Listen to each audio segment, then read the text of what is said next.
punta naman po tayo mga kababayan sa matinding resback ni Yusek Lar Castro sa mga banat ni Sara Duterte tungkol mga kababayan sa kalihim ng kagawaran. So ito, i-play po natin.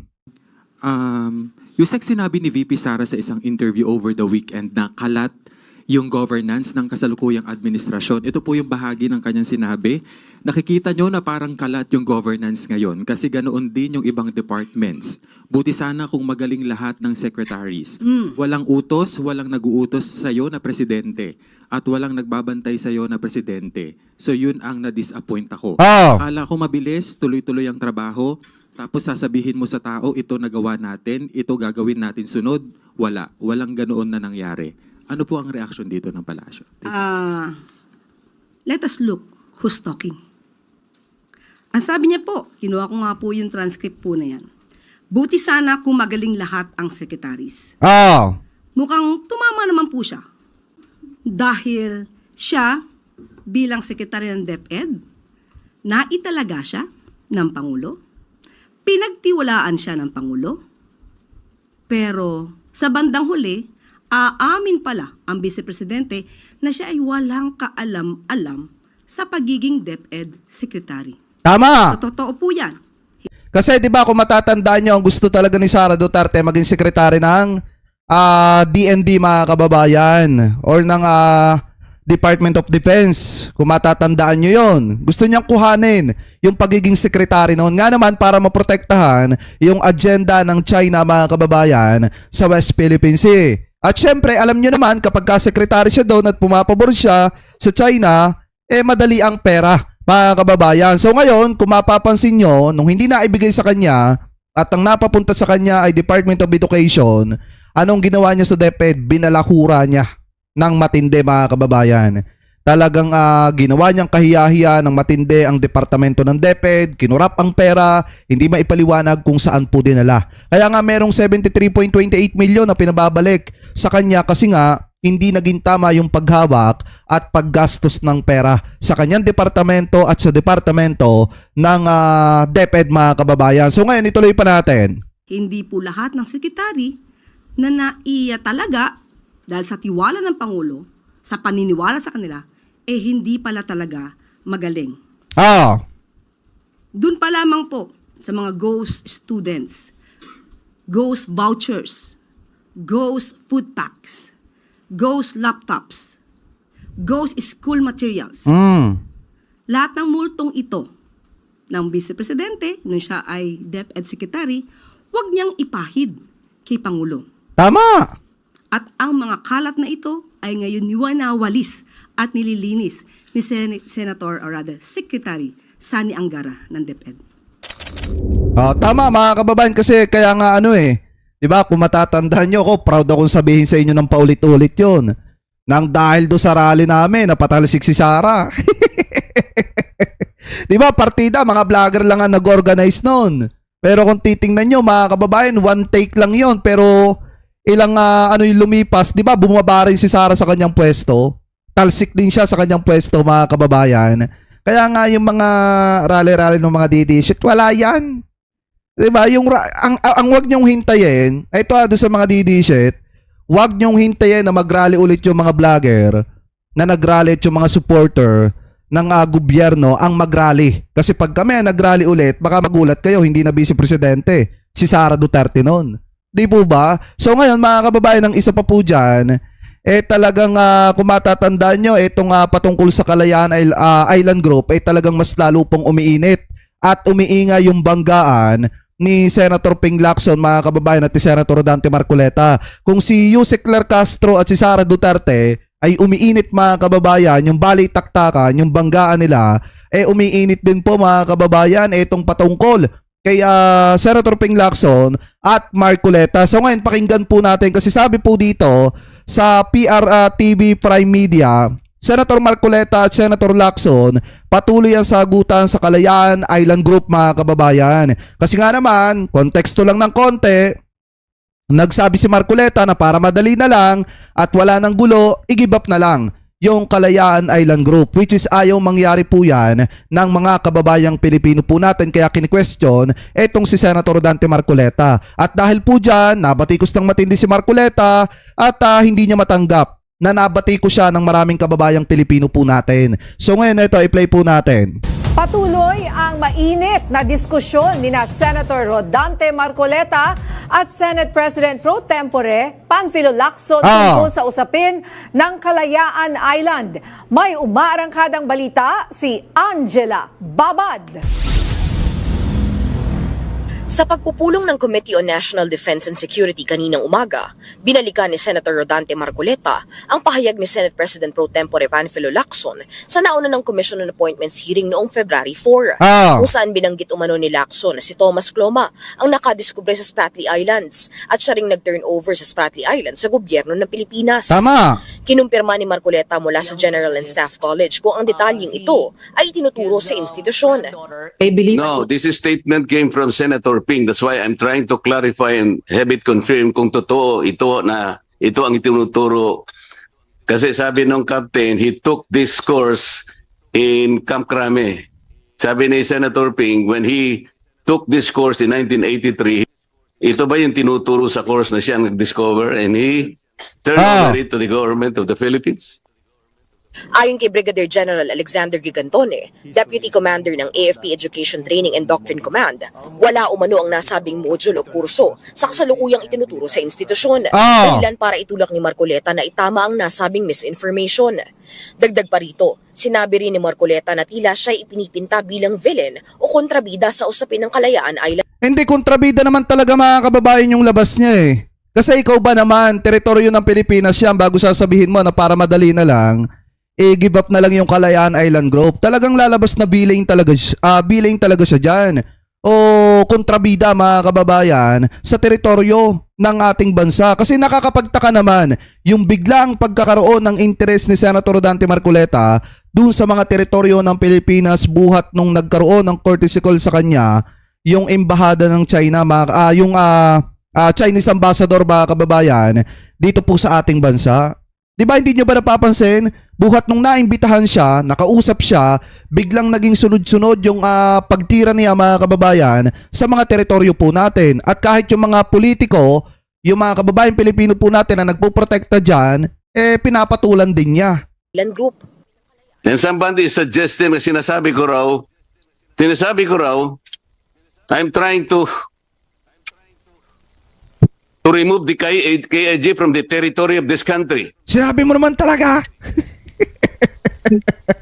By presenting a spliced narrative. Ito yung Okay mga kababayan, okay nanonood ngayon, tatanungin ko kayo, sinabi ba ni Marcoleta na i-give up yung Kalayaan Island Group or yung KIJ? O hindi mga kababayan? Eto, press 1 sa nagsasabing sinabi niya. Press 2 sa mga nagsasabing hindi ganon. Mga kababayan yung pagkakasabi niya. Oh, yan, malaya kayo makapag-comment. O press 1 sa mga nagsasabing sinabi ni Rodante Marcoleta na para madali i-give up na lang yung Kalayaan Island Group. At press 2 sa mga nagsasabing hindi niya sinabi yon. Diba? Anyway, tuloy pa natin. Alam nyo, minsan inuunggoy pa ni Senator Rodante Marcoleta mga kababayang Pilipino natin eh. Tapos gusto niya pang tumakbo sa pagka-vice presidente. Sus mio. Anyway, tuloy pa natin. yung mabigat dito eh. No less than a senator of the republic did this. We'll come to this in proper time. Agad namang sumagot si Lacson sa pamamagitan ng pagbibigay ng historical facts. Nauna nang sinabi ni Lacson na mali-mali ang premise ni Marcoleta. Tungkol naman sa usapin ng spliced video, bagamat nire-respeto niya ang karapatan ng kapwa senador na magsampa ng ethics complaint, wala umano siyang alam tungkol sa nasabing spliced video. Tama! Ako si Angela. Tsaka mga kababayan, ito kung titingnan nyo, nakakahiya nga kasi napangaralan siya. Pinangaralan siya ni Senator Loren Legarda, mga kababayan, na total na abogado naman siya. Master na niya yung pag-aaral patungkol po sa mga teritoryo ng ating bansa. Ito, pakinggan nyo. I'm sorry, I need to say all this. To allay all. Ito, nakakahiya to Pinangaralan siya sa harapan mismo ng mga tao na inaano niya. Those false statements and misinformation. Thank you, ma'am. Yes. Did I give you enough time? Yes, ma'am, and thank you very much for the time. Yes. I'm sorry I had to take a call because I wanted to give the time to my colleague to clarify certain statements. I apologize. I did not hear what you said, but whatever he says is what he says. You'll be able to read what I said anyway, madam. I will That's of the read transcript. the transcript of records and whatever clarification the good senator has said. I would suggest that you state it in plenary so that it is in record in the plenary session, whatever it has. Then we proceed with our bills. Thank you. So kayo po, it's never too late to take up GSC. Nako! It's never too late to take masters in national security. Provided, Naku po! Matikan na abogado na kayo. provided they will exclude the Thomas Aray! O yan o. Diba? Pahiyain ba naman? Hindi pa huli, Senator Rodante Marcoleta, na pag-aralan mo yung national security ng ating bansa. Hindi pa huli, Senator Rodante Marcoleta, total naman, batikang kang abogado, na masterin mo din kung paano natin naging teritoryo yan at kung bakit atin yan. Diba? Yung simple nga lang na ruling ng ibang bansa, mga kababayan, yung arbitral ruling noong 2016, July 12, 2016, nagsasabing na ipanalo natin yung West Philippines hindi nga maunawaan ni Senator Rodante Marcoleta. Paano pa kaya, mga kababayan, yung Kalayaan Island Group, kung paano naging atin yun? Diba ngayon na ipinipilit niya na hindi atin? Diba, mga kababayan, at i-give up na lang? Ayan o, harap-harapan siyang pinagsabihan ni Senator Loren Legarda. Anyway, tuloy pa natin. Thomas Cloma issue. Bakit? Totoo naman yun Hindi, wala pala sa... The general already confirmed it to me. It may not be the classes, but it's historical fact. In fact, sino ang bihasa? Who can give us the historical perspective of the Spratlys? Because when I was a young journalist in the 80s, anong taon yun? Thomas Cloma interview ko. Google him. Tanong mo kay Jane, ngayon na. Kanino ko pa sinabi 30 minutes ago In-interview ko po si Thomas Cloma sa bahay niya sa Quezon City. Nako! Tawagan si Rizabel Cloma. Yung apo niyang si Rizabel, nandun. But retired na si Rizabel. That was like, I was in my 20s. And I interviewed Thomas Cloma. And we Aray. talked about the Spratlys in the 80s. And then, fast forward 1992, I took up my master's in national security at 32 years old. At the Blue Book, one of our exams, maybe term paper, was on the South China Sea issue on the Spratlys. Wala pang computer, wala pang soft copy. Handwritten ko yun sa isang Blue Book ko. Mahahanap kaya ng NDCP yung Blue Book ni Loren Legarda noong 1992. Nako, mga kababayan, mukha atang mapapahiya si Senator Rodante Marcoleta dito. Kasama pala niya, mga kababayan, yung mismo nag-interview kay Thomas Cloma na sinasabing nakadiscover, mga kababayan, unang nakadiscover nung Kalayaan Island Group o itong KIJ, mga kababayan, at sinasabi rin na nagbigay nito sa ating bansa. O ayan o, na-interview pala, mga kababayan, ni Senator Loren Legarda. Meron Diba? yun, as early as 1992 po, ay sumusulat na ako about the Spratly Islands. Madam Chair, wala po akong problema kay Thomas Cloma kung ang pinag-uusapan lang, nakarating sa Ito Aba, kasama niya yung kanyang mga associates, sapagat nakarecord ito sa history ng arbitration.